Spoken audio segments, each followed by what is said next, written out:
Excellent. Freedom. Freedom. Young people అంటే యువకులకు యువతులకు కావాల్సింది ఫ్రీడమే కదా. ఫ్రీడమ్ లేకుంటే మనకు ఎట్లుంటుంది, క్యాంప్లో ఉన్నట్లుంటుంది. అవునా? ఎన్సిసి క్యాంపా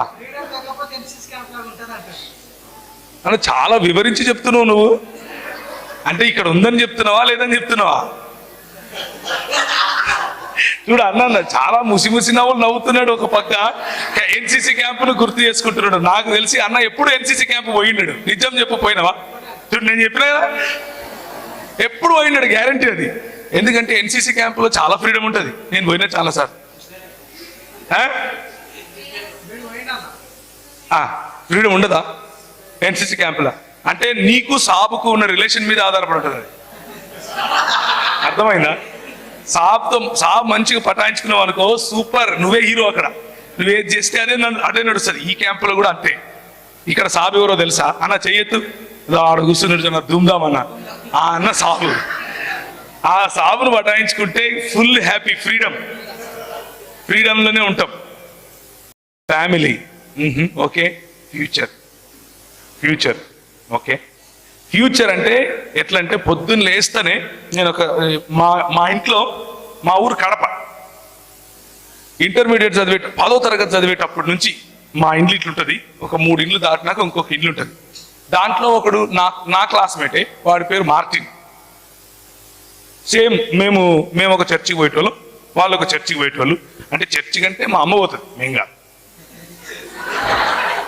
ఏం నవ్వుతున్నారు? అందరూ నా జాతరలో ఉన్నారు ఈడ. ఇట్లంటుడు ఇక మామూలే కదబ్బా అది. మీరు ఎందుకు క్రైస్తవులు అని అంటే, మా అమ్మ మా నాయన చర్చికి పోతారు కాబట్టి క్రైస్తవులు, అంతే కదా. అంతకుమించి ఏముంది, ఎక్స్ట్రా ఏముండదు. సో మా అమ్మ పొద్దున్న లేస్తేనే వాడు పాలకు పోతుంటాడు ఇట్లా పట్టుకొని. మా అమ్మ చూసి చూడరా, వాడిని చూసి నేర్చుకోరా అంటది. అమ్మ మొదలైంది. 9 గంటలకు వాడు స్కూల్కి వెళ్ళిపోతాడు. నేను 9 గంటలకు బ్రష్ చేస్తుంటా. వాడిని చూడరా ఎంత బాగుపోతున్నాడు. ప్రతి దాంట్లో కంపారిజనే. లాస్ట్కి ఏమని చెప్పేదంటే, సెటిల్ అవ్వాలరా, ఫ్యూచర్ చూడు, ఫ్యూచర్ సెటిల్, ఫ్యూచర్. నాకు అర్థమైంది. వాడిని చూసి ఒరే నువ్వు నాకు దొరికితే నేను కుమ్మేత్తరా అనుకునేవాడిని. ఎందుకంటే వాడు మంచి చేస్తాడో లేదో నాకు తెలియదు, కానీ నా పాలిట వాడు పెద్ద శని. దొరికినట్టు వాడిని చూపించి నన్ను తిట్టేటోళ్ళు. పోనీ నాకు శని పట్టింది నేను అనుకున్నాను అని అంటే అట్లా కాదు. ప్రభు చేసేది ప్రభు చేసినాడు. ఈరోజు వాడు పని చేసే అంటే నా ఫ్రెండ్ కాబట్టి వాడు అంటున్నాను, ఫ్రెండ్స్ కదా. వాడు పని చేసి వాడు సంపాదించేంత జీతము నేను 30 మందికి ఇస్తాను. సో ప్రభువు ఆశీర్వదించాలనుకుంటే ఆశీర్వదిస్తాడు కదా. కాకపోతే let's talk about friendship today. కొంచెము ఫ్రెండ్షిప్ గురించి, ఆ తర్వాత ఫ్యూచర్ గురించి మాట్లాడదాం. తర్వాత ఫ్రస్ట్రేషన్ దగ్గరికి వద్దాం కొంచెం. ఆ తర్వాత ఫేమ్ గురించి కూడా మాట్లాడదాం. ఫ్యూచర్ అంటే లేకపోతే కెరియర్లో ఫ్లైట్ గురించి, ఎదగటం గురించి కొంచెం మాట్లాడదాం. ఇంకా ఫేమ్ గురించి మాట్లాడదాం. అక్కడక్కడ పాయింట్స్ తీసుకుని మాట్లాడదాం. కానీ మన థీమ్ ఒకటి ఉంది కదా, ఆ థీమ్ దగ్గరికి రావాలి కదా లాస్ట్కి. ఏమంటారు? చదువుతారా, తీస్తారా? రోమిలకు రాసిన పత్రిక చదువుమా. రోమిలకు రాసిన పత్రిక చదువుమా, చదువు.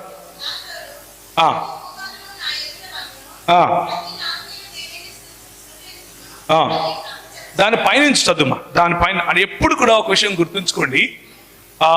ఏ text without a context is a pretext అంటారు. అంటే అర్థం ఏంటంటే, సందర్భానుసారంగా చదవనటువంటి వాక్యం ఏదైనా సరే నువ్వు ఏం కావాలంటే అది ప్రూవ్ చేసుకోవచ్చు దాంట్లో నుంచి. అలా ఎప్పుడు సందర్భంలోనే మనం చదవాలి.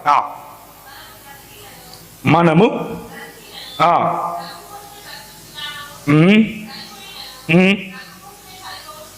ఓకే. కాబట్టి ప్రభు వారమై ఉన్నాము. సజీవులకును ప్రభువై ఉండుటకు ఇందు నిమిత్తమే కదా క్రీస్తు చనిపోయి మరలా బ్రతికెను. ఇప్పుడు మీరు అండర్లైన్ చేసుకోవాల్సింది ప్రభువై ఉండుటకు అన్న పదం. ఈ మొత్తంలో కాన్సెప్ట్ ఏంటంటే యేసుక్రీస్తు ప్రభువై ఉన్నాడు. దేవుని లేకపోతే 66 పుస్తకాలు ఉన్నటువంటి బైబిల్ గ్రంథం చెప్పేటటువంటి సువార్త ఏమిటి అని అంటే యేసుక్రీస్తు ప్రభువై ఉన్నాడు అన్నటువంటి విషయం. అదే సువార్త. ఆయన ప్రభుత్వం క్రిందికి మనం రావాలి. ఆయన ఒకరోజు లెక్క అడుగుతాడు. ఆయన ఒకరోజు మనల్ని ప్రశ్నిస్తాడు. ఏమని ప్రశ్నిస్తాడు అని అంటే, నా ప్రభుత్వంలో నువ్వు ఉన్నావు కదా, అంటే కేసీఆర్ ప్రభుత్వం కాదు, కొంచెం డిఫరెంట్ ఉంటుంది, దాని గురించి మాట్లాడదాం ఇప్పుడు. కానీ ప్రభువు ఆయన, ఆ ప్రభుత్వం గురించి కొంచెం మాట్లాడుకుంటాం. ఆ ప్రభుత్వంలో మనం ఏం చేయాలా? ఇప్పుడు 10 చదవండి. అయితే నీవు నీ సహోదరునికి తీర్పు తీర్చనేలా, నీ సహోదరుని నిరాకరింపనేలా మనమందరము దేవుని న్యాయపీఠము ఎదుట నిలుతుము. నా తోడు ప్రతి మోకాలును నా ఎదుట వంగును, ప్రతి నాలుకయు నా దేవుని స్తుతించును అని ప్రభువు చెప్పుచున్నాడు అని వ్రాయబడి ఉన్నది కనుక మనలో ప్రతి వాడును తన్ను గూర్చి దేవునికి లెక్క అప్పగించవలను. సో ద కాంటెక్స్ట్ ఏంటి అని అంటే, నువ్వు లెక్క అప్పచెప్పుకోవాలి అని ఎందుకు చెప్తున్నాడు అంటే, చాలా కోణాలు ఉన్నాయి దానికి. కానీ కేవలం నువ్వు లెక్క అప్పచెప్పుకోవాలి అన్నది మాత్రమే ఇక్కడ కాన్సెప్ట్ కాదు. ఇక్కడ కాన్సెప్ట్ ఏమిటి అని అంటే, మనము మన సహోదరుడికి అని అంటున్నారు కాబట్టి మాకేం సంబంధం లేదులే అని YWCA వాళ్ళు, అంటే యంగ్ ఉమెన్ క్రిస్టియన్ అసోసియేషన్ అనుకుంటే కష్టమే. మీరు కూడా మీ సహోదరికి, మీ సహేలి, లేకపోతే మీ ఫ్రెండ్కి, మీ తోటి, మీ పొరుగు వారికి కదా, వారిని తీర్పు తీర్చటానికి, వారు మీకంటే నిమ్నులు, మీకంటే తక్కువ వాళ్ళు అని చెప్పటానికి వీలు లేదు. కాబట్టి ఈరోజు ఫ్రెండ్షిప్ గురించి కొంచెం మాట్లాడుకున్నాం. రైట్? ఫ్రెండ్షిప్ 3 రకాలుగా ఉంటుంది. ఒక పైనుంచి కనుక దాన్ని అర్థం చేసుకుంటే 3 రకాలుగా ఉంటుంది. మొదటిది కేవలం కలిసి తిరగటం, కలిసి స్కూల్కి వెళ్ళటం, కలిసి ఇంటికి రావటం, అలాంటి ఫ్రెండ్షిప్. అంటే అందులో టచ్ మీ నాట్, అంత బాగుంటుంది, ఫ్రెండే, కాకపోతే అన్నీ చెప్పుకోం, అన్ని వాళ్ళు మనకు చెప్పరు. మన ఇంటికి వాళ్ళు వస్తే కూడా బయట నిలబడుకొని ఏం వే వస్తావా స్కూల్కి వెళ్దాం అంటారు, మీరు వస్తున్నావే అని బయటికి వెళ్తారు, అంతకు మించి ఇంకేముండదు. ఇంకో రెండో రకమైన ఫ్రెండ్షిప్ ఏంటి అని అంటే, ఇంకొంచెం దగ్గరగా ఉంటారు. ఇది ఏంటి అని అంటే, ఇంకా బాయ్స్ గురించి మాట్లాడుకుంటే, ఎరా మామా సమయం టైం అయింది సినిమా పోదామా అంటే వీళ్ళు వస్తున్నారా మామా అని బయలుదేరుతారు. అర్థమైందా? సాయంత్రం 6 అవ్వగానే ఇప్పుడు సెల్ ఫోన్లు ఉన్నాయి కదా, టెక్స్ట్ వస్తుంది వాట్సాప్లో, మామ వచ్చేసి ఉన్న రెడీగా అంటాడు. ఇది రెండో రకమైన ఫ్రెండ్షిప్. ఎక్కడున్నాడు అని అంటే వాళ్ళిద్దరికి తెలుసు, అది మనం అడగాల్సిన అవసరం లేదు. అర్థమైందా? ఒక సిటీ సెంటర్ ఉంటుంది ఒక టౌన్లో, ఆడ దొరికే మందుగుండు సామాగ్రి వేరే రకంగా ఉంటుంది. ఏంది నవ్వుతున్నారు? ఏం కాదా? అవునా కదా? ఆడ కూర్చొని ఛాయ్ తాగుతూ ఉంటారు. పొద్దున్న నుంచి రాత్రి వరకు మోదీ ప్రభుత్వం దగ్గర నుంచి ట్రంప్ వరకు అన్ని మాట్లాడతారు, మొత్తం మాట్లాడతారు. అంతా అయిపోయిన తర్వాత ఏం మాట్లాడుకున్నారా అంటే మొత్తం తెలియదు, కానీ మాట్లాడుతూనే ఉంటారు. మాట్లాడి ఇంటికి వస్తారు. ఇంకా గర్ల్స్ గురించి అయితే అది వేరే రకంగా ఉంటుంది కదా, వాళ్ళకు కూడా అలాంటి ఫ్రెండ్స్ కొంతమంది ఉంటారు. కానీ 3వ రకం ఫ్రెండ్షిప్ ఒకటి ఉంటుంది. ఇదేంటి అని అంటే, ఈ ఫ్రెండ్షిప్ చాలా కాలం నడుస్తుంది. చాలా కాలం నడిచిన తర్వాత ఒకరితో ఒకరు మనసు విప్పి మాట్లాడుకోగలుగుతారు, ఏడవగలుగుతారు, నవ్వగలుగుతారు, ఉన్నది ఉన్నట్లుగా బలహీనతలన్నీ చెప్పుకోగలుగుతారు. బలహీనతలు చెప్పండి గట్టిగా, బలహీనతలు. మళ్ళీ చెప్పండి.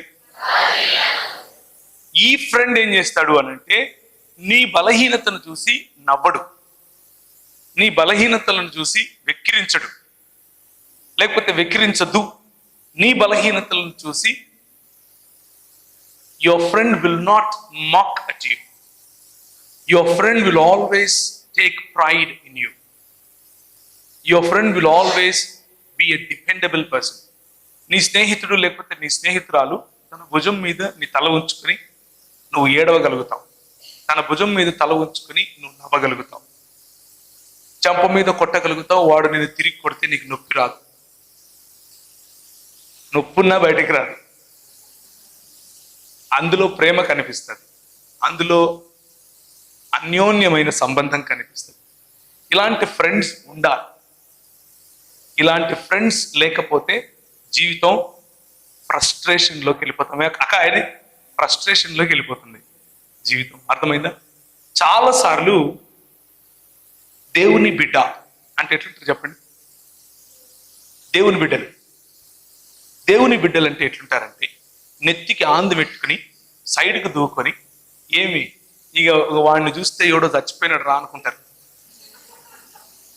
ఏం నవ్వుతున్నారు? అట్లుండరా మీరు? నాకు అర్థం కాలేదు. కాలేజీలలో ఉంటూ స్కూళ్ళల్లో ఉంటూ యంగ్ పీపుల్ అయ్యుండి ఎఫ్తో వర్డ్ అడిగితే ఫ్యాషన్ అని చెప్పలేదు. I hurt. నేను హర్ట్. మీరు ఫ్యాషన్ చెప్పలేదు. ఆమె ఫ్రస్ట్రేషన్ చెప్పేది ఈయన ఫస్ట్ బెంచ్ అంటున్నాడు, ఫ్యాషన్ చెప్తలేడు. Fashion is the heart beat of young people కాదా? నేను ఫ్యాషనబుల్గా ఉన్నాను చెప్పండి ఎస్ అని, లేకపోతే అయిపోయి 2 గంటలు వదలను. ఎందుకు అనంటే మతం ఒకటి ఉంది, క్రిస్తానప్ మతం. ఇది క్రిస్తానప్ మతంలో దిగిన వాళ్ళు ఏం చేస్తారంటే వాళ్ళు ఫ్యాషనబుల్గా ఉండొద్దు, నెత్తికి నూనె పెట్టుకోవాలి, మంచి బట్టలు వేసుకోవద్దు. ఇంకా ఆడపిల్లలు అయితే ఏదో ఇక అన్ని పోయి గుండు కొట్టించుకొని తిరుగుతున్నట్లు తిరగాల. ఇట్లా చేస్తే దేవుని బిడ్డ, ఇట్లా చేయకపోతే లోకంలో పడిపోయింది, లోకంలో పడిపోయి ఇంకెందుకు పనికి రాకుండా పోయింది, ఇట్లాంటి మాటలు మాట్లాడుతుంటారు. కానీ ఈరోజు ఉదయం మనం what is the cost of following Jesus, యేసు ప్రభువును అనుసరించడంలో మన కాస్ట్ ఏమిటి, మనం ఎలాంటి లెక్క ప్రభువుకు అప్పచెప్పాలి, ఎంత మూల్యం చెల్లించాలి అన్న విషయం చూస్తాం. అది మన స్నేహితుడిని మనం కలిగి ఉండటం, లేకపోతే మన స్నేహితురాల్ని మనం కలిగి ఉండటంతో సమానమైంది అని చూస్తాం. మతానికి దేవుని రాజ్యానికి ఉన్న తేడా మనం చూస్తాం. మతం మనకేం నేర్పిస్తుంది అని అంటే నువ్వు 21 రోజు కనుక ఉపవాసం ఉంటే ప్రభువు నీకు అంటే నువ్వు ఉపవాసం అంటే ప్రభువు నీకు ఏదైనా కావాలంటే చేస్తాడు అని నేర్పిస్తుంది. మతం ఏం నేర్పిస్తుంది అని అంటే ప్రభువును సంతోష పెట్టడానికి నువ్వు ఫలానా ఫలానా ఫలానా XYZ పనులు చేయాలి అని నేర్పిస్తుంది. మతం ఏం నేర్పిస్తుంది అని అంటే నీ బాహ్య ప్రవర్తన, బయట నువ్వు మాట్లాడే మాటలు, నవ్వే నవ్వు, గట్టిగా నవ్వినా కానీ నువ్వేం తెవ్విని బిడ్డవమ్మ, నువ్వు ఇంత నవ్వుతావే అంటారు కదా? అవునా? ఎవరైనా అన్నారా నీతో? ఎవరైనా పండ్లన్నీ వేసుకొని నవ్వుతా అండి. నువ్వు ఎట్ట పరలోకం పోతావు? ఎంతసేపు ఈ మతానికి ఏంటంటే నువ్వు చచ్చిపోతే పరలోకం పోతావా లేదా, ఇదే ఉంటది. ఇక పొద్దున్న లేచినప్పటి నుంచి రాత్రి వరకు ఏమిరా నీ ప్యాంటు ఈడ చినిగిపోయింది, నువ్వు పరలోకం ఎట్టబోతావురా అంటారు. అవునా కదా? చినిగిపోయిన ప్యాంట్లు వేసుకొని తిరుగుతున్నావు కదరా, నువ్వు పరలోకం పోతావా? గాని లెక్కలు వేస్తున్నావు నువ్వు. అయ్యో అవునా అంటారా అనరా? నువ్వు ఇన్షర్ట్ చేసుకుని, నేను అందుకనే కావాలని రంగులు బెల్ట్ పెట్టుకొని వచ్చిన. నేను కొత్తగా రక్షింపబడిన రోజుల్లో ఏం జరిగిందంటే అంటే అప్పుడు భూమి పుట్టక ముందు, మీరెవరు పుట్టలా, భూమి పుట్టక ముందు నేను కూడా రక్షింపడినా అనమాట. అంటే నాకంటే ముందు అన్నోళ్ళు ఉన్నారులే, వాళ్ళు భూమి పుట్టక ముందు కంటే ముందు, నేను భూమి పుట్టక ముందు. ఆనాడు ఆదాము ఏదేను తోటలో టైంలో నేను కూడా ఉన్నాను అనమాట. అంటే మీకు అంత పాత రోజులని చెప్తున్నాను. ఇప్పటి నుంచి కరెక్ట్గా 22 సంవత్సరాల క్రితం నేను రక్షింపడ్డా.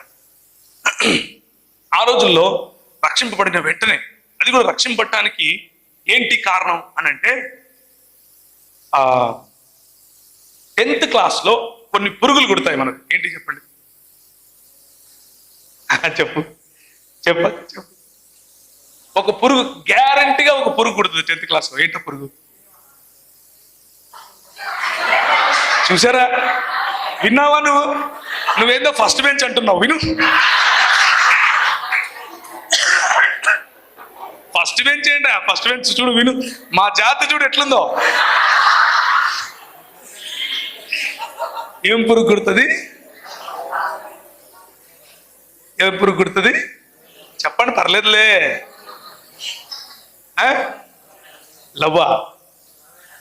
లవ్ మీన్ రెండు రెండు చెప్తున్నారు వీళ్ళు, నాకు ఎన్ని తెలియదు, నేను అనలా. అది అది ఆయన అన్నాడు, అది ఆయన తెల్ల తెల్ల సొక్క వేసుకుని ఆయన చూడండి అందరూ. లేదు లేదు, నువ్వు కాదనింది లవ్ అని, ప్రేమ అని ఇంకొక అన్నారు ఎవరు.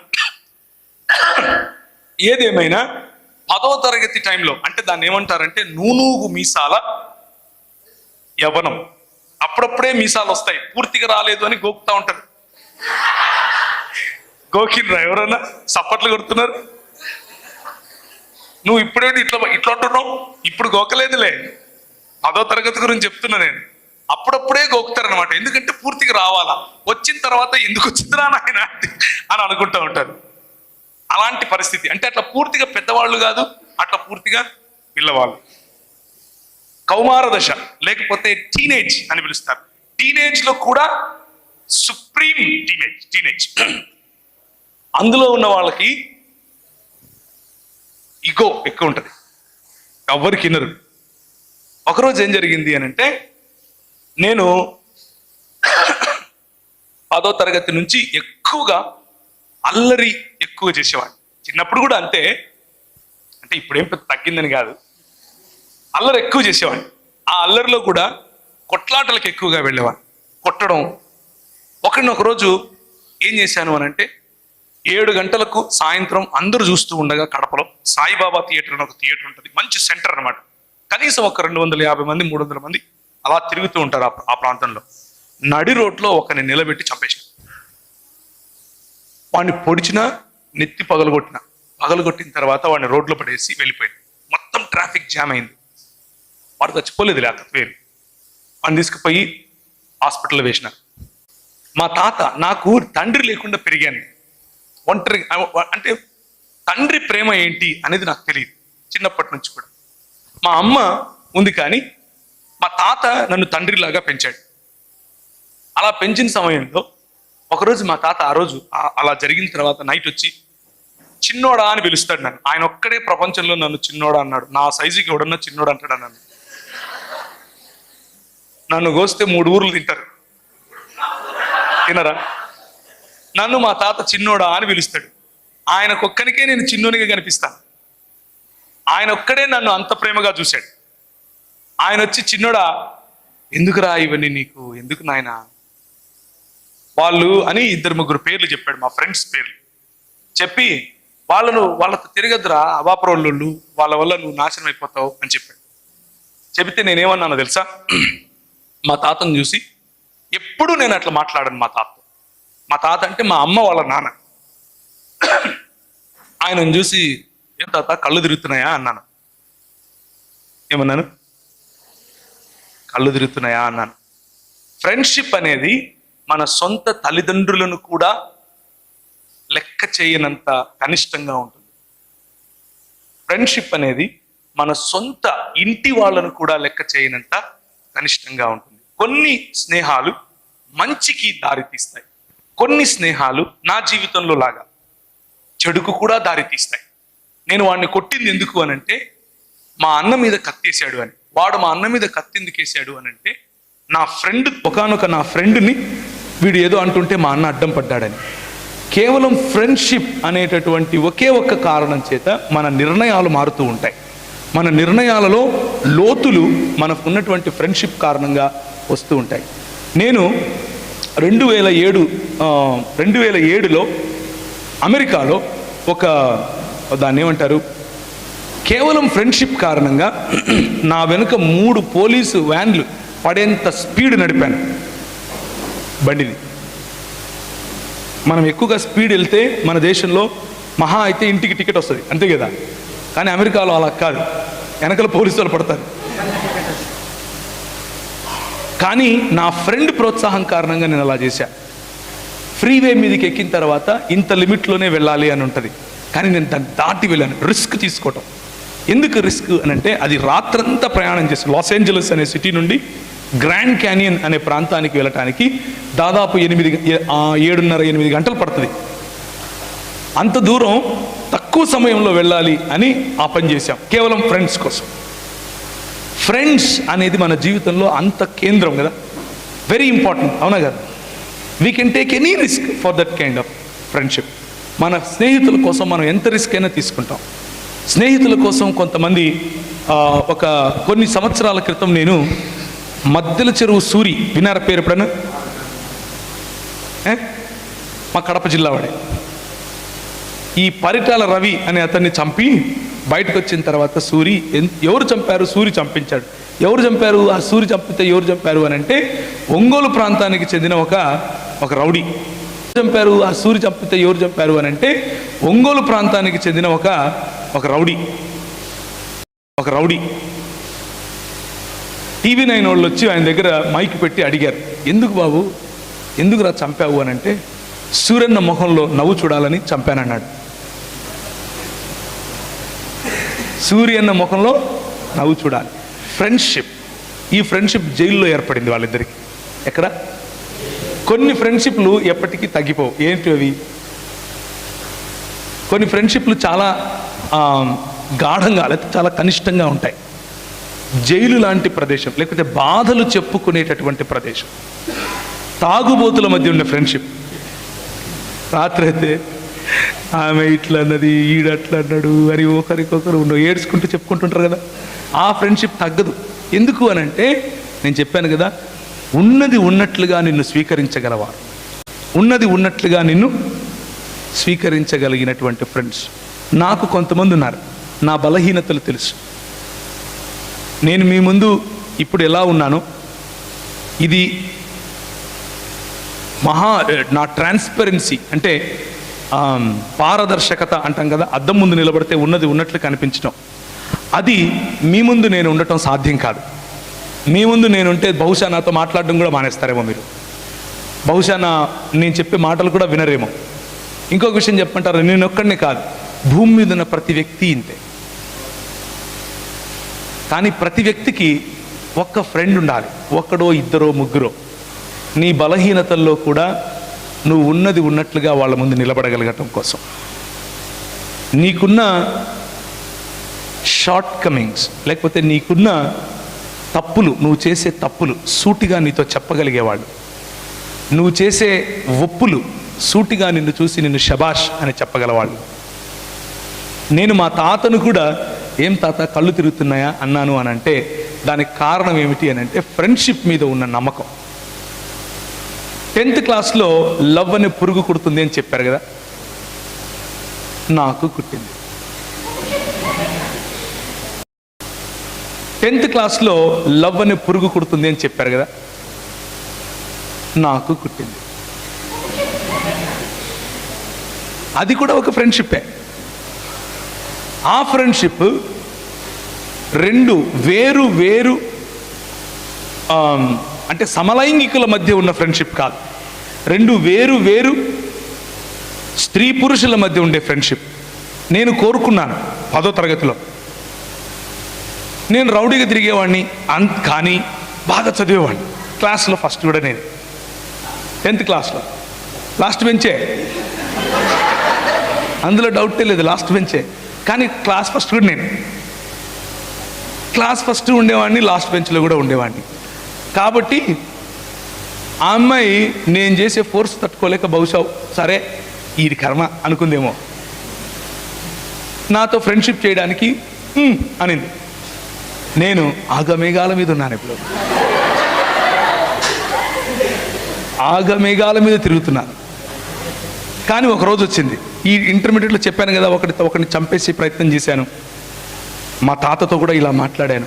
ఒకరోజు రాత్రి నాకు తెలియనటువంటి ఒక శక్తి, ఒక స్వరం. నేను ఎప్పుడు చర్చిలకి వెళ్ళేవాడిని కాదు, 2 సార్లు సంవత్సరానికి వెళ్తాను. చెప్పండి ఇవి, చూడు ఇక్కడ మా జాతి వాళ్ళు ఎంతమంది ఉన్నారు. నువ్వేమో ఫస్ట్ బెంచ్ అంటున్నావు, కూర్చో నీతో చాలా పని ఉంది, కూర్చో. చూడు ఇక్కడ ఇను, ఎన్నిసార్లు పోతాం? ఫస్ట్ది ఎప్పుడు, రెండోది న్యూ ఇయరా, గుడ్ ఫ్రైడే. ఎందుకు వెళ్తాం గుడ్ ఫ్రైడేకి? రస్నా ఇస్తారా రస్నా తాగడం కోసం వెళ్ళిపోతాం, అవునా కదా? సో రస్నా కోసం వెళ్ళేవాడిని. ఈ రెండే తెలుసు నాకు, అంతకు మించి ఏం తెలీదు. క్రిస్మస్కు మా ఊర్లో కేకులు కూడా ఇచ్చేటోళ్ళు కాదు. కొత్త బట్టలు వేసుకుంటే అందరూ చూపించాలి అంతే. కేకుల్లో ఏం లేవు.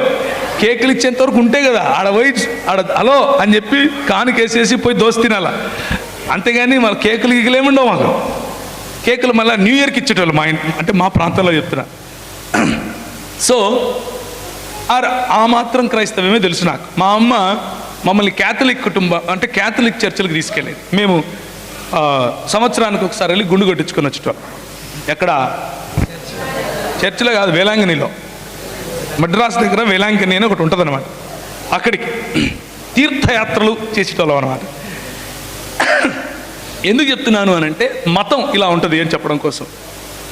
కానీ ఏదో తెలియనటువంటి ఒక స్వరం, ఏదో తెలియనటువంటి ఒక శక్తి నన్ను కడప విడిచిపెట్టి బయటికి వెళ్ళిపోవాలి అని చెప్తా ఉంది. ఎలా? ఎక్కడికి వెళ్ళాలి? ఎక్కువగా నేను స్టూడెంట్ రాడికల్స్ ఉంటారు కదా, స్టూడెంట్ రాడికల్ యూనియన్ అనేవాళ్ళు, వారితో ఎక్కువగా తిరిగేవాడిని. ఆ రోజుల్లో తెలంగాణ ప్రాంతంలో వాళ్ళు చాలా ఉధృతంగా ఉండేవాళ్ళు. వాళ్ళను పీపుల్స్ వార్ అని కూడా పిలిచారు, వాళ్ళను ప్రజాశక్తి అని కూడా పిలిచారు, వాళ్ళను అన్నలు అని కూడా పిలిచారు. చాలా చాలా పేర్లు, PDSU ఇట్లాంటి చాలా చాలా పేర్లతో వాళ్ళకు గుర్తింపు. మా ప్రాంతంలో స్టూడెంట్ రాడికల్ యూనియన్ అని ఉండేది. వాళ్ళతో నేను ఎక్కువగా తిరిగేవాడిని. సో తిరుపతికి వెళ్తే నాకు అక్కడ ఫ్రెండ్స్ ఎక్కువ. ఆ రోజుల్లో అక్కడికి వెళ్దాం అనుకున్నాను. మా అమ్మకి ఏం చెప్పలేదు. చిన్న ఒక బ్యాగ్ తీసుకుని అందులో కొన్ని బట్టలు పెట్టుకుని నేను వెళ్తున్నానమ్మా అని చెప్పాను. మా అమ్మ ఎందుకు రా అంది. రెగ్యులర్గా నేను బయటికి వెళ్ళేవాడిని. ఎందుకు అని అంటే 10th క్లాస్ నుంచి ఇంటర్మీడియట్ వరకు కొన్ని ప్రత్యేకమైన స్టడీస్ చేస్తాం మనం. ఏంటి అవి? స్పెషల్ క్లాసెస్, స్టడీస్, బా కంబైన్డ్ స్టడీస్. ఎక్కడ? కరెక్ట్. నైట్ స్టడీస్ చేస్తామా? నైట్ అవుట్ చేస్తామా? Night studies. కాబట్టి మా అమ్మకు అలవాటు అయిపోయింది, వీడి కర్మ వీడింతే ఇప్పుడు అని. నైట్ స్టడీస్ టైప్లో తిరిగేవాడిని. సో నైట్ స్టడీస్లో ఏం చేస్తాం మన అందరికీ తెలుసు కదా, ప్రత్యేకంగా చెప్పక్కర్లేదు. సో బ్యాగ్ తీసుకుని బయలుదేరాను. బస్ స్టాండ్కి వచ్చిన తర్వాత తిరుపతి టికెట్ కొనుక్కున్న తర్వాత నాకు హైదరాబాద్ వెళ్ళాలి అన్న ప్రేరేపణ. ఎందుకు వెళ్ళాలి హైదరాబాద్కి? నాకు ఎవరు తెలియదు హైదరాబాద్. కానీ హైదరాబాద్ టికెట్ కొనుక్కుని బస్ ఎక్కి వచ్చేసాను. ఇక్కడ ఒక ఆయన, మా ఊరు ఆయననే ఉంటే, ఆయన తీసుకెళ్ళి వాళ్ళ రూమ్లో పెట్టుకున్నాడు నన్ను. అలా హైదరాబాద్కి వచ్చాను. వస్తే వచ్చిన ఒక సంవత్సరానికి ఏం జరిగింది అని అంటే, నా కథలో ఒక మలుపు వచ్చింది. ఏమై ఉండొచ్చు ఆ మలుపు? ఏంటి చూసావా? చూడు, కొంచెం నేర్చుకో. అంటే మీ అర్థమైపోయింది నాకు, సురేష్ రమేష్ అని. సురేష్ రమేష్ అని అర్థం.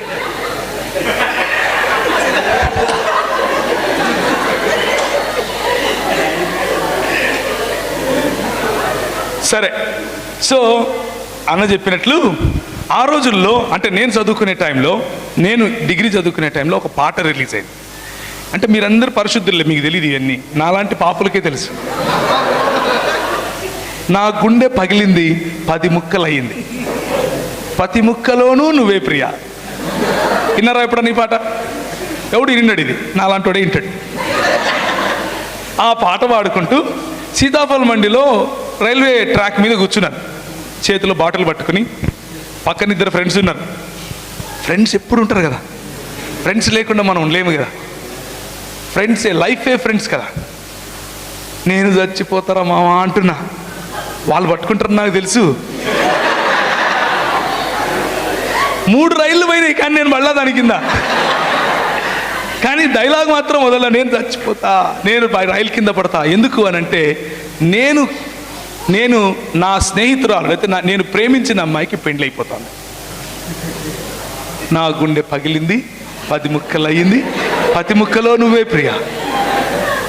ఫ్రెండ్షిప్ ఎన్ని రకాలుగా మన జీవితంతో ఆడుకుంటుందో చూడండి. ఫ్రెండ్షిప్ ఎన్ని, ఆమె ఇంకా టన్నులు ఫెయిర్ అండ్ లవ్లీ కొంటది, టన్నులు కొంటది. లేనిపోని ఫెయిర్ అండ్ లవ్లీలు, లేనిపోని క్రీములు అన్ని కొంటది. ఎందుకు అని అంటే, వాళ్ళ నాయననో వాళ్ళ అమ్మనో వాళ్ళ ఫ్రెండో ఎవరో నీ రంగు బాగలేదు అన్నారబ్బా. ఇట్లా మనము దేవుని స్వరూపంలో ఉన్నాము అని తెలిసినా కానీ కొందరు అబద్ధ ప్రవక్తలు మన సొంత వాళ్ళే, వాళ్ళు నాటిన చేదు విత్తనాలు మన హృదయంలో ఫలిస్తూ ఉంటాయి. మన ఎత్తు బాగలేదని, మన రంగు బాగలేదని, బట్టనెత్తోడా, సొట్ట పండ్లోడా, పొట్టేసుకున్నోడా, దుబ్బోడా, అవునా, కొబ్బరి బొండు, ఒరే కొంగ, నేను కొంగనంట.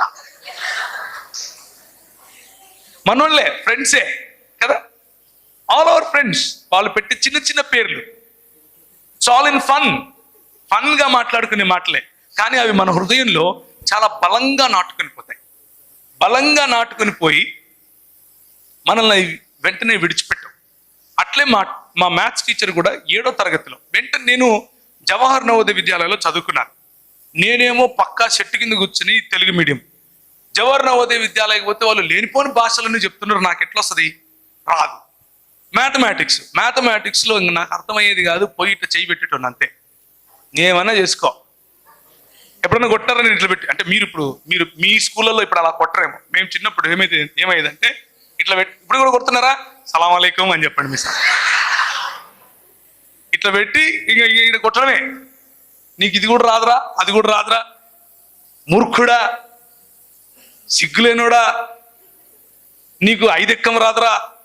ఇంగ్లీష్లో అడిగితే నాకు ఎట్టొచ్చు, తెలుగులో అడుగు చెప్తా అని చెప్పలేను. మళ్ళా సారుకు చెప్పలేం కదా. Cos theta plus sine theta ఎంతరా, నాకేం తెలుసు, తీట పట్టింది, కొట్టుకో. కానీ 10th క్లాస్లో నా మ్యాథ్స్ 85%. ఎందుకో తెలుసా? 85% ఈ రోజుల్లో పెద్ద కష్టమేం కాదులే. మన కొంతమంది పిల్లలు 94, 95 కూడా తెస్తున్నారు. ఎందుకు అనంటే, నా ఫ్రెండ్ వాడికి మ్యాథమెటిక్స్ రాదని వాళ్ళ ఆంటీ తెలుగు టీచర్ మా స్కూల్లోనే, ఆమె వచ్చి బాధపడింది నా దగ్గర. ఏందోరా ప్రవీణ్, వీడికి రాజేష్ గారికి ఎన్నిసార్లు చెప్పినాను, వాడికి మ్యాథ్సే రావడంలే, నువ్వు బాగానే చేస్తావు కదా, కొంచెం హెల్ప్ చేయవాడికి అనింది. నా ఫ్రెండ్కు మ్యాథ్స్ రాదా? నా ఫ్రెండ్కి ఎట్లా మ్యాథ్స్ రాదు? మొన్నటి వరకు మూర్ఖుడా, 5 ఎక్కం రానోడా అని తిడుతున్నా కానీ ఒళ్ళప్పగించి నిలబడిన నేను నా ఫ్రెండ్ కోసం కొండలు పిండి చేస్తాను అని ఇంకా కూర్చొని మ్యాథ్స్ మొదలు పెట్టాను. మ్యాథ్స్ మొదలు పెడితే ఫ్రెండ్ కోసము మ్యాథమెటిక్స్లో అంత బాగా చదవగలిగాను.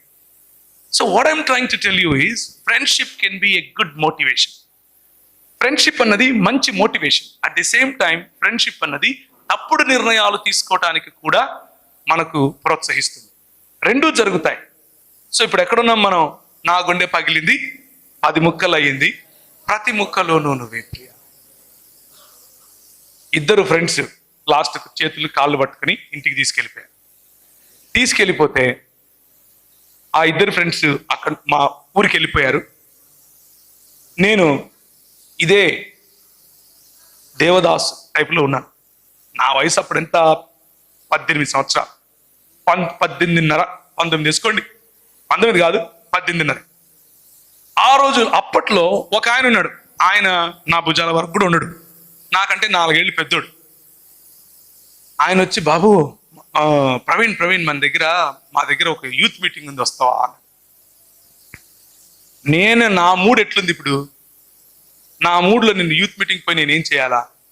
యూత్ మీటింగ్ నేను రాను అని చెప్పి, లేదు ప్రవీణ్ నువ్వు రావాల్సిందే అన్నాడు. నేను రాను అన్నా. ఇప్పుడు వర్షం పట్టింది అనుకో, అంటే జలుబు ఎన్ని రోజులు ఉంటుంది? గ్యారంటీ కదా. మాత్రలు వేసుకుంటే 2 వీక్స్ ఉంటుంది, వేసుకోకపోతే 1 వీకే ఉంటుంది కదా. అట్లా పట్టినాడు ఈయన కూడా. వదలడమేలా, శనివారం వరకు నువ్వు పోవాల్సిందే, రావాల్సిందే అని తీసుకుపోయి కూర్చుంటే వాళ్ళు పాటలు పాడుతున్నారు గిటార్ మీద, హల్లెలూయా, అంత ఇంగ్లీషే పాడుతున్నారు, అంత ఇంగ్లీషే. మేమేమో వీళ్ళంతా ఇంగ్లీషే పాడుతున్నారు, వీళ్ళేమో, నాకు వాళ్ళు పాడేది ఒక్క ముక్క అర్థం కాలేదు కానీ మ్యూజిక్ మాత్రం భలే ఉంది. ఆడపిల్లలకు పక్క పాడుతున్నారు, మగ పిల్లలకు పక్క పాడుతున్నారు, కొంతమంది ఏడుస్తున్నారు, చేతులు ఎత్తుతున్నారు. ఏమైంది వీళ్ళందరికీ అనుకుంటున్నా, ఏమైంది వీళ్ళందరికీ? నాకేం అర్థమైతే లేదు. పాట మాత్రం భలే ఉంది, వీళ్ళు ఎందుకు ఏడుస్తున్నారు అనుకున్న వాళ్ళు ఆరాధన చేస్తున్నారట. నాకేం తెలుసు అదంతా? మనకన్నీ తెలియదు. మనకేం తెలుసు? ప్రస్తుతానికి అది ముక్కలయ్యింది, ఇవన్నీ ఏం తెలియదు. కానీ గిటార్ చూసి భలే ఉందిరా గిటార్ అనుకున్నా. గిటార్ చూసి గిటార్ చేతిలో ఉంటే ఇంకేమన్నా ఉందా? గిటార్ రాదు, కానీ గిటార్ ఉండాలి చేతిలో. అయిపోగానే బయటకు వస్తానే ఇంత ఛాయ్ 2 బిస్కెట్లు ఇచ్చినారు. ఆ ఛాయ్ బిస్కెట్లు తింటుంటే అందరూ వచ్చి ఇంగ్లీష్లో మాట్లాడు, ఐఎమ్ ఫైన్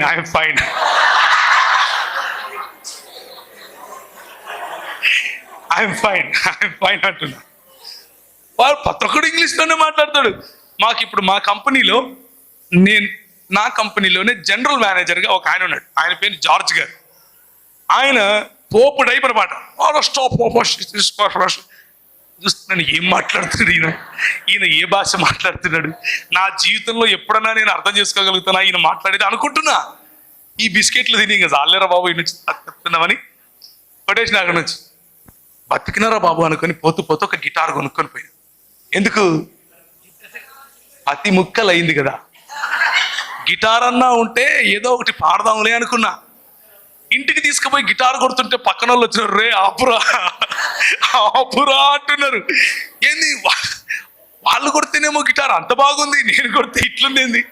వాళ్ళు అన్నారు, ఎట్ట పడితే అట్లా కొట్టేది కాదురా, దానికి ఒక రకం ఉంటుంది, దాన్ని పట్టుకోవాలా, దాన్ని కొంచెం కొట్టాలా అంటే, అన్న ఒకటి నేర్పిస్తావా అన్న అని అడిగా. నేర్పిస్తావా అన్న అంటే, నేను ఓన్లీ భక్తి పాటలే పాడతాను అన్నాడు. అబ్బా ఓయమ్మ ఏంటా భక్తి పాటలు అని అంటే, ఇంకా ఇదే యేసు పాటలు పాడుతున్నాడు. ఈ యేసు మతం వాళ్ళు ఎప్పుడు మారరా అనుకున్నా. అయ్యే పాడాలంటాడు, అయ్యే నేర్పిస్తా అంటాడు. కార్డ్స్ అని ఏదో రాయించినాడు. సరే ప్రాక్టీస్ చేస్తాడు. మళ్ళా శనివారం వచ్చింది. శనివారం వస్తే మళ్ళా వచ్చాడు ఈయన. మీటింగ్ లేదన్నా, నేను రానన్నా, నా వల్ల కాదన్నా. ఎందుకంటే శనివారం పోతే ఫస్ట్ టైం తెల్ల బొచ్చేసుకుని ఒక ఆయన నిలబడుకొని, దేవుడు లోకానికి వెలుగై ఉన్నాడు, దేవుడు లోకానికి మొత్తం అదే చెప్పినాడు. అప్పటి నుంచి స్టార్టింగ్ నుంచి ఎండింగ్ వరకు చూడబ్బా, దేవుడు లోకానికి వెలుగు, దేవుడు. నేనేం చేయాలా? ఇప్పుడు నాకేంటి ఆయన వెలుగైతే కదా, నేనేం చేయాలి ఇప్పుడు? సరే అయిపోయింది, టీ తాగితే బిస్కెట్ తాగితే ఇంటికి వస్తే అయిపోయింది కదా, మళ్ళా పోదామంటాడు. నేను ఎట్లో తప్పించుకోవాలని చాలా ప్రయత్నం చేసిన. ఇంత లేడు, తీసుకుపోయింది. మళ్ళీ శనివారం వచ్చింది, మళ్ళా పోయినాం. పోతే మళ్ళా తెలవచ్చు ఆయన ఉన్నాడు. సచ్చింద్రా గొర్రె అనుకున్నా. మళ్ళా దేవుడు లోకానికి వెలుగై ఉన్నాడు, దేవుడు 10 నిమిషాలు మాట్లాడిన తర్వాత 15వ నిమిషంలో ఇలా చూసి నన్నే చూస్తున్నాడేమో అనిపించింది. నీవు లోకమునకు వెలుగై ఉన్నావు అంటున్నాడు. నేను ఎట్లా లోకానికి వెలుగై ఉంటా? నా దగ్గర వెలుగుంటది కానీ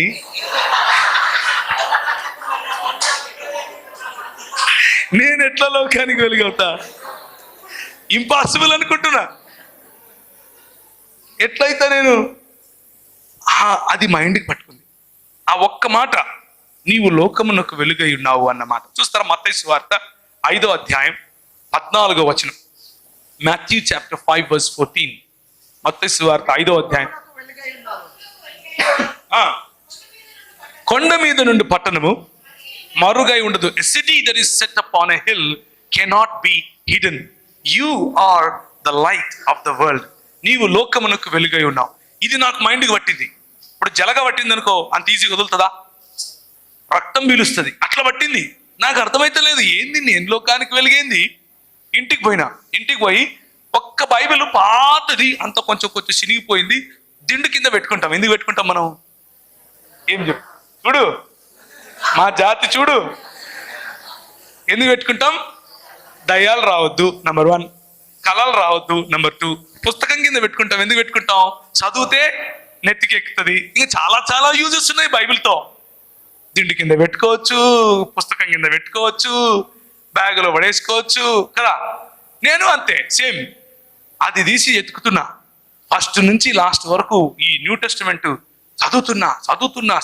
ఆ పక్క రూమ్లో మా వాళ్ళు రెగ్యులర్గా కూర్చొని, ఏమిరా పేకటకు వస్తలేవు అంటున్నారు.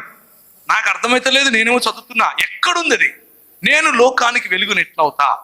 ఎక్కడుంది అది అని వెతుకుతున్నా. పక్కన అడగచ్చు కదా. ఎందుకు అడగం? ఇగ్గో అమ్మా, ఇక్కడ ఇగో ఊరికే అడుగుతామా? మరి నీకు అది కూడా తెలియదురా అంటే ఇంక ఏ బావిలో దూకి సావాలా కదా? అవునా కదా? ఇప్పుడు మత్తయి సువార్త అంటే మనోళ్ళు పాత నిబంధనలు ఎత్తుతున్నారు ఇక్కడ. అది అవునా కదా? సో ఇక్కడ ఇక్కడ ఎవరిని అడగకూడదు, మనమే కనిపెట్టాలి. 5 రోజులైంది. ఆ 5 రోజుల్లో నేను గమనించింది ఏంటంటే, నా గంజాయి, నా సిగరెట్టు, నా మందు, నా చెడు తలంపులు, నా కొట్లాటలు ఏవి కూడా ఆ 5 రోజుల్లో నా పైన రాజ్యం చేయలేకపోయాయి. ఈ 5 రోజులు నేను అదేదో పిచ్చి పట్టినోడ్లాగా ఇది వెతుకుతున్నా. ఆ వెతికే క్రమంలో ఈ కొత్త నిబంధన మొత్తం ఒక 5 సార్లు చదివాను, రోజుకొకసారి. ఎందుకు? ఈ వచనం కనుక్కోవడం కోసం. లాస్ట్ దొరికినా కానీ చదువుతూనే ఉన్నా. నేనున్న రూమ్ పక్కనే రైల్వే ట్రాక్. పొద్దున్న నుంచి రాత్రి వరకు కనీసం ఒక 100 రైళ్లు పోతాయి సికింద్రాబాద్ దగ్గర. కానీ ఆ 5 రోజుల్లో ఒక్క రైలు శబ్దం కూడా నాకు వినపడ. ఒక రకమైన ట్రాన్స్ అన్నమాట, ఒక రకమైనటువంటి రూపాంతరము చెందేటటువంటి ప్రక్రియ, మెటమార్ఫిజం చెందేటటువంటి ఒక ప్రక్రియ, ఒక ప్రాసెస్ మొదలైంది. ఆ ప్రాసెస్లో మెల్లిమెల్లిగా నా విలువలు మారిపోతున్నాయి. ప్రజలను నేను చూసే దృక్పథం మారిపోతా ఉంది. నా పట్ల నాకుండే దృక్పథం మారిపోతా ఉంది. 5 రోజుల్లో ఒకనొక రోజు నేను చదువుతున్న రూమ్ అంతా పెద్ద వెలుగు. ఆ వెలుగులో నన్ను ఎవరైతే కడప విడిచిపెట్టి హైదరాబాద్కు వెళ్ళు అని ఫోర్స్ చేస్తున్నట్లుగా నాకు అనిపించిందో, అదే వ్యక్తి లేకపోతే అదే స్వరం, అదే సన్నిధి నేను మళ్ళీ అనుభవించాను. ఆ అనుభవంలో నాకు రూపాంతరము లేకపోతే మారు మనస్సు అనుభవం. నా పాపాలన్నీ కనిపిస్తున్నాయి. నా బ్యాక్ బెంచు, నేను చేసిన పనులు, నేను తాగిన గంజాయి దగ్గర నుంచి ప్రతి ఒక్కటి అన్నీ కనిపిస్తున్నాయి. నేను నా పాపాలు ఒప్పుకుని ప్రభు దగ్గరికి రావటం జరిగింది. ఇది ఇంకొక రకమైన ఫ్రెండ్షిప్.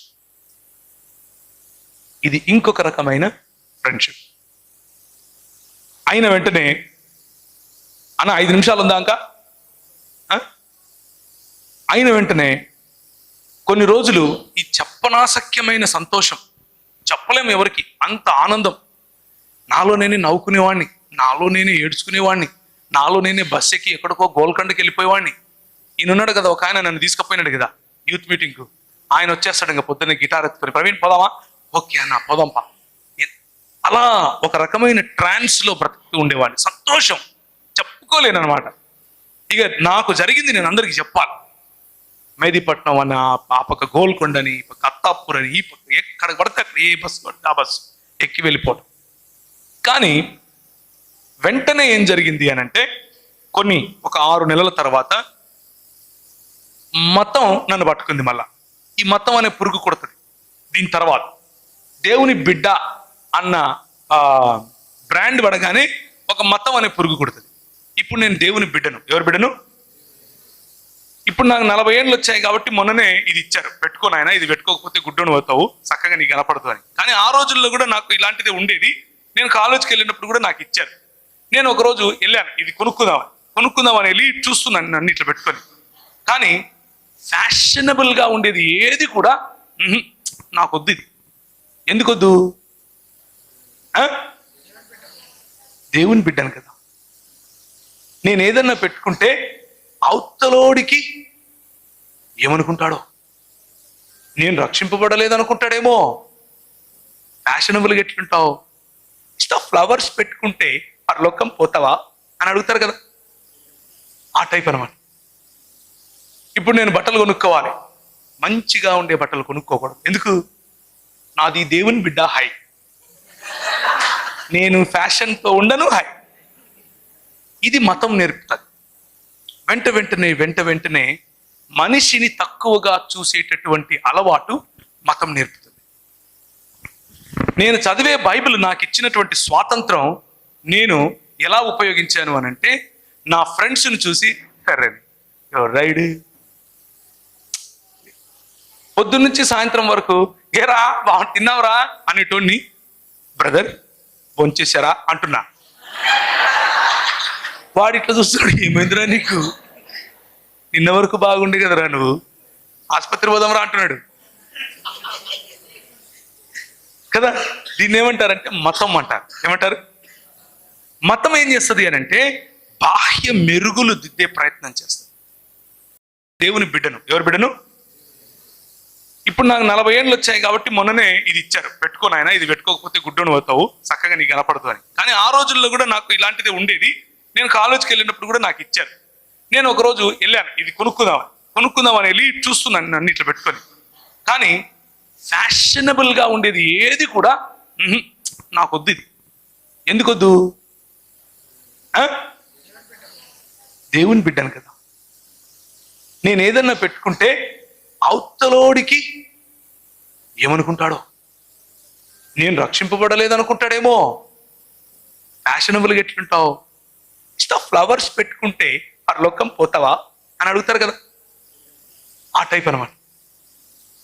ఇప్పుడు నేను బట్టలు కొనుక్కోవాలి, మంచిగా ఉండే బట్టలు కొనుక్కోకూడదు. ఎందుకు? నాది దేవుని బిడ్డ హై, నేను ఫ్యాషన్తో ఉండను హై. ఇది మతం నేర్పుతుంది. వెంట వెంటనే మనిషిని తక్కువగా చూసేటటువంటి అలవాటు మతం నేర్పుతుంది. నేను చదివే బైబిల్ నాకు ఇచ్చినటువంటి స్వాతంత్రం నేను ఎలా ఉపయోగించాను అని అంటే, నా ఫ్రెండ్స్ని చూసి అరే రైడ్ పొద్దున్నుంచి సాయంత్రం వరకు ఏరా తిన్నావురా అనేటోడిని బ్రదర్ భోంచేశారా అంటున్నా. వాడు ఇట్లా చూస్తున్నాడు, ఏమైందిరా నీకు, నిన్న వరకు బాగుండే కదరా, నువ్వు ఆసుపత్రి పోదాంరా అంటున్నాడు కదా. దీన్ని ఏమంటారంటే మతం అంటారు. ఏమంటారు? మతం ఏం చేస్తుంది అని అంటే బాహ్య మెరుగులు దిద్దే ప్రయత్నం చేస్తుంది. నువ్వు అసోసియేట్ అయినటువంటి నీ సర్కిల్ ఏదైతే ఉందో దానికి అనుగుణంగా దేవుణ్ణి కొలిచేందుకు నిన్ను ప్రోత్సహిస్తుంది. నీ దేవుడిని ఒక డబ్బాలో పెట్టి చూడడం కోసం నీకు ప్రోత్సాహం ఇస్తుంది.